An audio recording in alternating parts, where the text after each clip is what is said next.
Hey everybody, welcome back to another video. For those of you that are new to my channel, my name is Diane, and every week I'm going to be posting a video that has to do with murder, crime investigation, serial killer documentaries, and just bad stuff that bad people have done. So yeah, makeup mayhem, and let's just get into it. Today we're going to be talking about Amelia Bastille. She was a 58-year-old woman who murdered her lover. She is also known as La Cocinera, or in English as the cook. So I'm gonna be doing my makeup and talking to you guys about who she is. I know I already have makeup on as it is. We're gonna do a clean slate, wipe this all off, just because I woke up super early to do a Zoom meeting. So I've had this makeup on and it's just not working with me now. But I do want to show you guys how my actual skin really is, because some of you guys do message me on my Instagram, and I do deal with acne prone skin. So if you're going through that or deal with that, I know how it is. It's difficult. I'm 24 years old. I've been dealing with this my whole damn life. And yeah, so most of my face has a bunch of scarring. I do have maybe 1 or 2 active acnes at the moment, but I'll show you guys how I cover up my acne, and let's just get into it, get into the story. Let's go.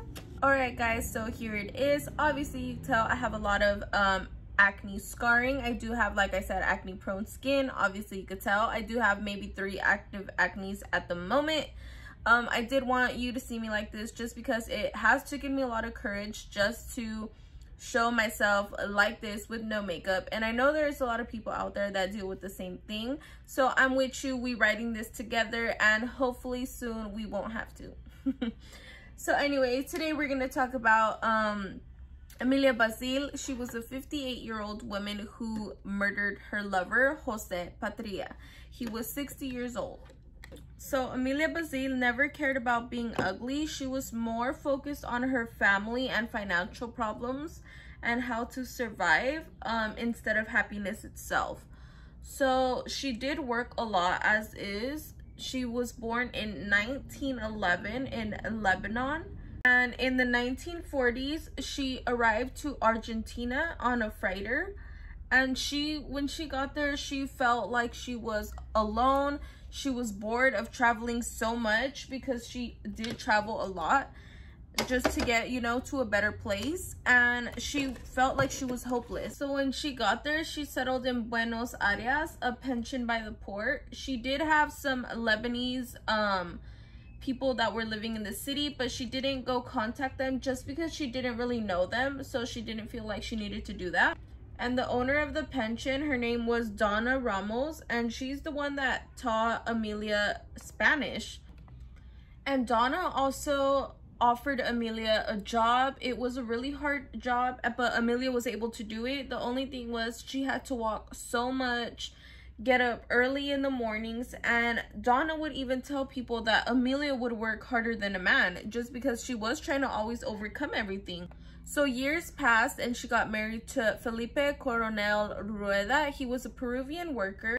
By then in her marriage, she had 3 beautiful daughters, and Jose Patria was an immigrant as well. His native land was Italy, but he was able to grow economically. So he was a plumber, he made good money, he had a good job, and he also had properties that he owned.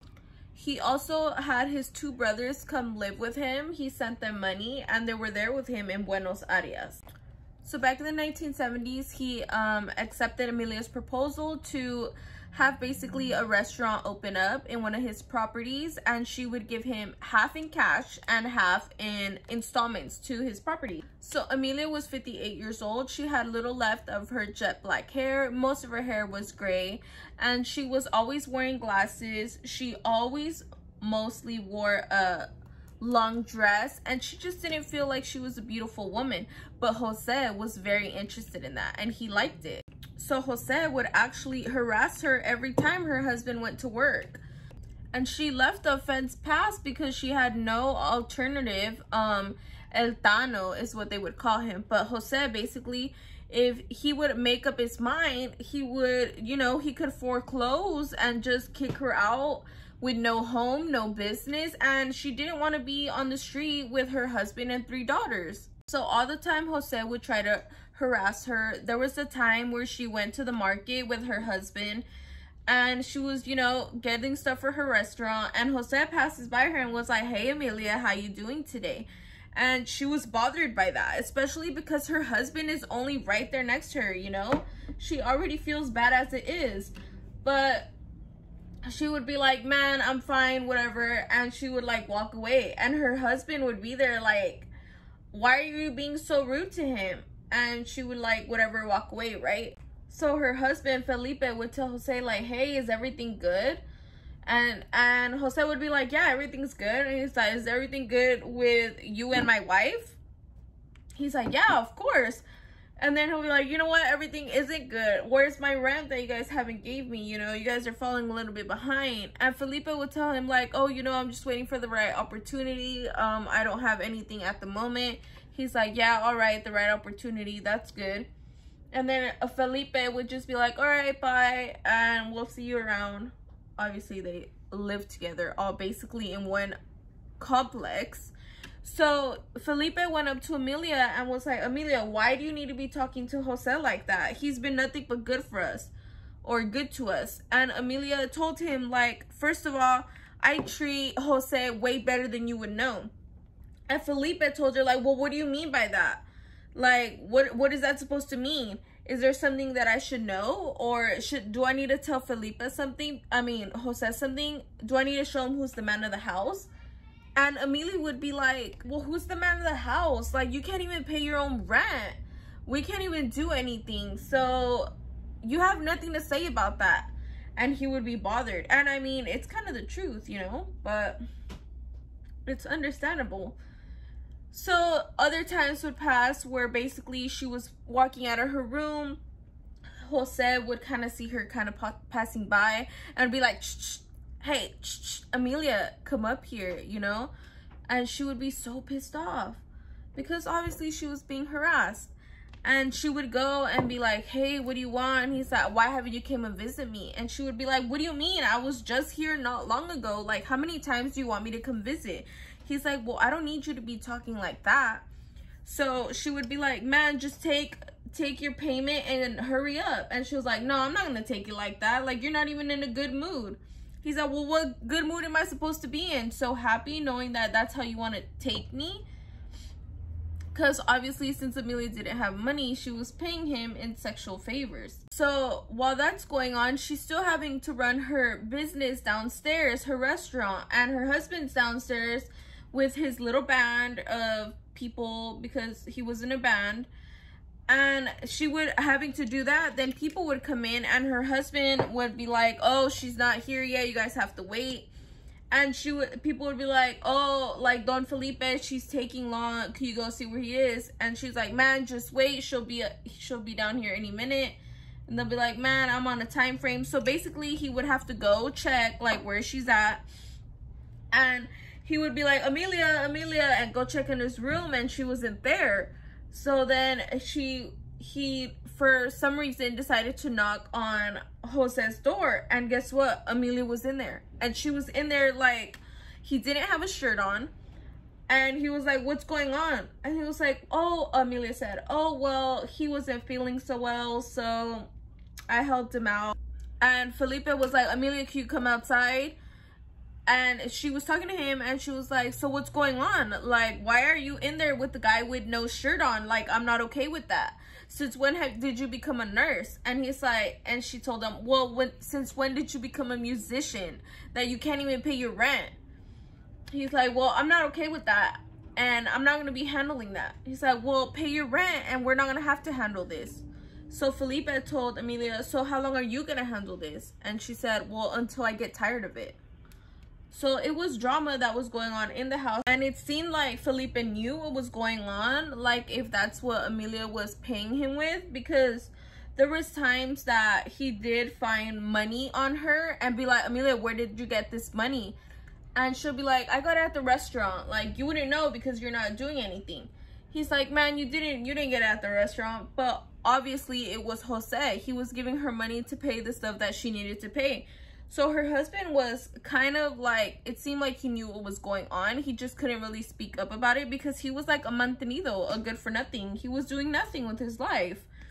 So Yeah, and Amelia was the one that was taking all this stuff, all this drama, and Jose was always just harassing her. And then, not even just that, but Jose had a brother that would come in, eat all this food at her restaurant, and not even pay. Like, do you think that food just comes out of nowhere? Like, you don't need money for this? So she would get so pissed off and not even want to serve his brother, Jose's brother, because she felt like, what the hell, you know? Like, this is a restaurant. But she couldn't even tell him no because, you know, it was Jose's brother. And her biggest thing was she didn't want to get kicked out. She didn't want to lose her business. And she was getting a little bit money while she was there. And there was times that Amelia would be like, hey, Felipe, can you go do this? And he's like, nah, I'm doing stuff with the band. I'm doing stuff with the band, trying to get ready for the show. And there was like no show. Like, first of all, nobody even contacted you yet. Like, what are you even talking about? You're just preparing yourself. So she was basically having to handle everything alone.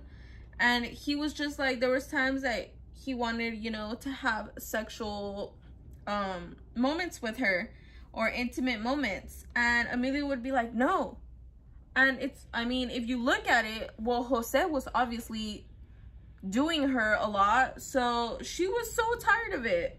She was just going through so much. So there was an incident that happened where a customer came into the restaurant, and Felipe was downstairs with his music group, and he was basically like, hey, where's your wife at? I'm hungry. And Felipe didn't find his wife because he was calling for her and was just like, oh, you know, I'll try to take care of it myself. But he wasn't able to because since he never helped out, he didn't know where all the stuff was. So he was just like, man, I'm going to call my wife, and couldn't find her anywhere until he heard a sound coming from Jose's room. And that's when he was like, dang, like, this is really going down. Like, this dude is literally doing my wife. But he couldn't say anything because it's like, what are you going to say, you know? You can't even provide for your family. He just couldn't do anything. And he just kind of took it like, all right, well, my wife is just going to pay for everything because she's already doing what she's doing for that, you know? So March 23rd is when Amelia finally decided, it was a Friday, that enough is enough. Like, she was over it. She wasn't going to keep feeling how she was, especially, you know, she was being harassed. So she was like, that's it, I don't want to be going through this anymore. So that's when she decided she needed to get rid of Jose Patria. And he was, like I said, he was, his name was El Tano.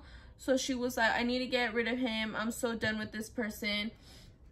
So she told her husband, like, hey, can you go to the market? Tomorrow is tamales day. It's a Saturday.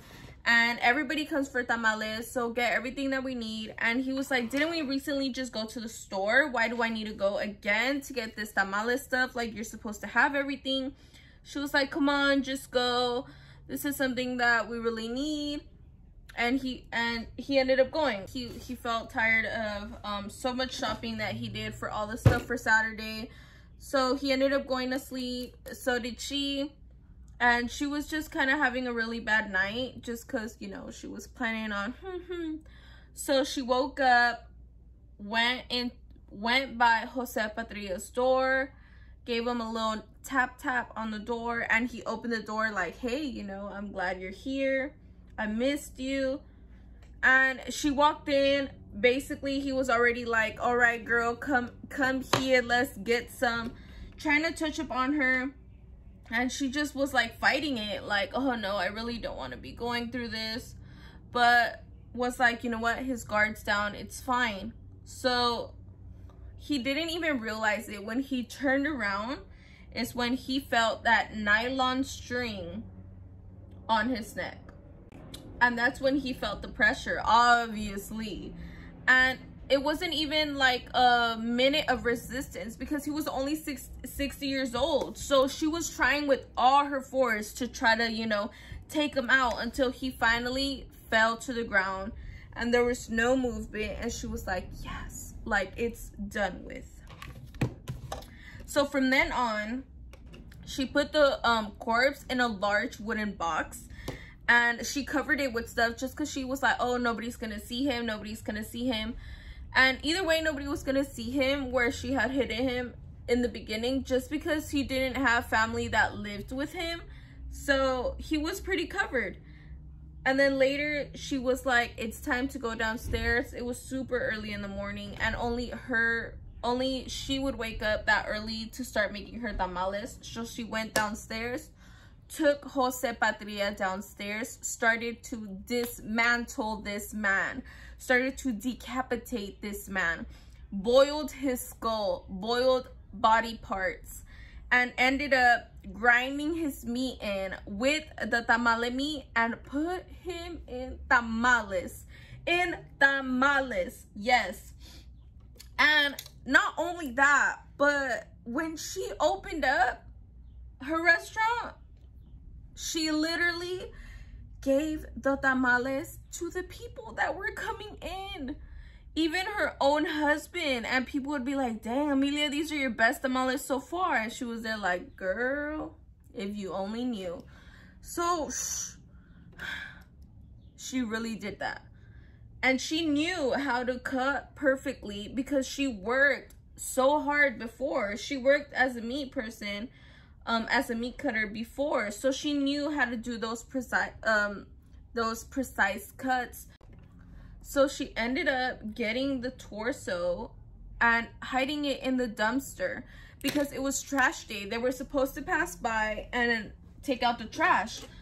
And she put like newspapers on top of it just to cover it and everything. And that day, guess what? Trash can didn't pass by. Trash people didn't pass by. So she was like, oh no. And then the neighbors saw like a dog or something ended up knocking the trash can over where the foul smell started to come out. They seen the torso and they immediately called the police. And when the police went, they like raided, not raided, but surrounded like Amelia's house and was like, oh, what's going on? What's going on?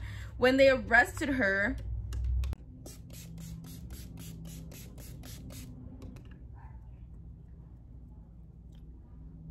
yeah, so when they arrested her, they were like, oh, did you do this? What's going on?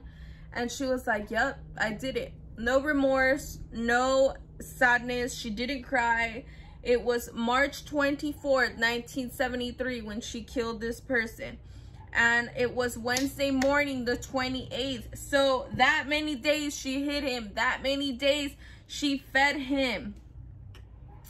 Well, not that many days, but that many days he was hidden in the, you know, in the dumpster. And she did finish all his meat. And it was crazy. I was just like, dang, no remorse. She didn't cry. She didn't even care. She was like, yep, I killed him and that's that. Like, I was tired of it. He was harassing me, told the officers there. Like, I had enough of this. It was so much for me. And they were like, okay, so all we found was the torso and, sorry, I'm looking for my mirror. All we found was the torso and the boiled skull. A boiled skull, you know what I'm saying? They're like, where's the rest of it? Give me 1 second.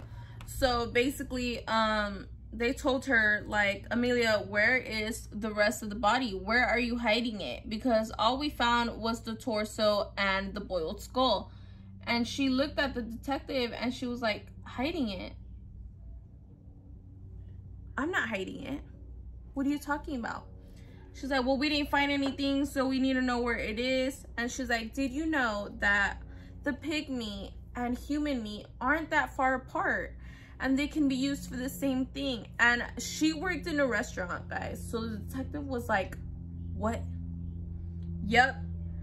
So real quick, they sent out a control, like let people know that this is going on, because if something happened or they ingested this food, they need to go and get checked out. And she was only sentenced, guys, to 10 years in prison. 10 years. And 6 years after the crime, they let her go on parole. And literally the officer was walking her out of the prison exit and asked her, do you have somewhere to go? And she specifically told him, where was it? You don't care and I don't either. So that was it. From that moment on, they didn't hear from her. Like, that was it. because time was obviously different back then, and it was just, you know, people nowadays over marijuana be getting the most years. So imagine she did all of this, only did 6 years she served, then went on, nobody ever heard from her again. So when I heard of this, I was just like, not only that, tell me why when I would go get my tamales, I would be like, I don't know, I started to look at them a little bit different, just because I was like, if she could do it, anybody can. I don't know, times are very crazy nowadays. Well, they always been. So I just wanted to show you guys this story just because it came out on Univision on Mujeres Asesinas, and it is based on a true story. It is a true story. And some of you guys that don't speak Spanish obviously weren't going to hear about this story, so I tried to translate it as much as I could and just let you know about Amelia Bastille, the cook, la cocinera, and everything she did. So thank you guys for watching. Oh, before I log off, let me show you what I'm wearing today. So I'm wearing this recently deceased t-shirt. I got it from Worship 13. If you're interested in getting this t-shirt, I will put the link in my bio below. I mean, in the description below. And yeah, so thank you guys for watching. I appreciate you guys. Don't forget to like, share, and subscribe to my channel. Comment below if you liked it. And see you next week.